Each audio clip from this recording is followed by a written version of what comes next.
First, let me ask you, how did you first find out about that you had prostate cancer? Well, one thing I have to correct, you call me a survivor. I Okay. consider myself a thriver, A thriver. and I'm Okay. proud to say that. About 3 years ago, I noticed some change in my urination pattern, things like that, and then I had had cancer about 4 years before, testicular cancer, and I thought I should get a follow-up. So I had it looked at, and I got the surprise of my life.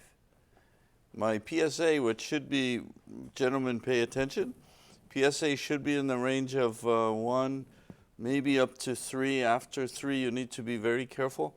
Mine was approaching 28. So that's a very high score. And so the doctors were very concerned. I went to a series of doctors. I went to Hopkins, Baltimore, Suburban, all around the area.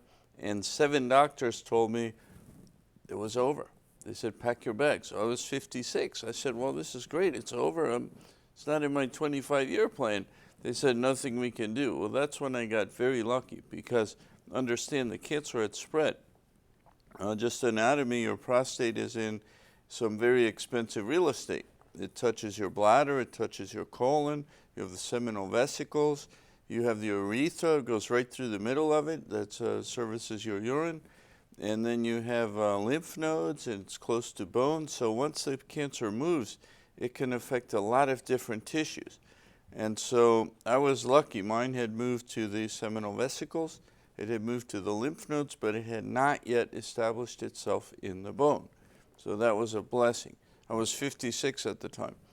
And so I looked around. I found a clinical trial at NIH, a new type of therapy, and it saved my life. But they confirmed, yes, Mr. Wims, you do have prostate cancer from the biopsy. The good news is, and again, that's why I thank you, thank God and others, stage 1, it was very early. It was all in one little spot. All of your treatment options are open to you. You could do radiation, you could do surgery, you could do hormone. And you could do active surveillance. Right. And what he decided to do, and we agreed after talking to my family, I said, let's do the surgery because I'm young enough and strong enough that that way it's all gone. It can never come back. And I'm pleased to say, like you're sitting here today, in very good health.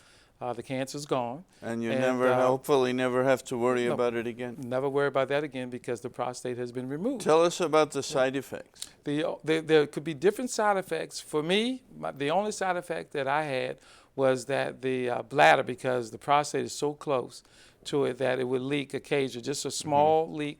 So for about 6 weeks, had to wear what I call Depends. Some people call it a diaper.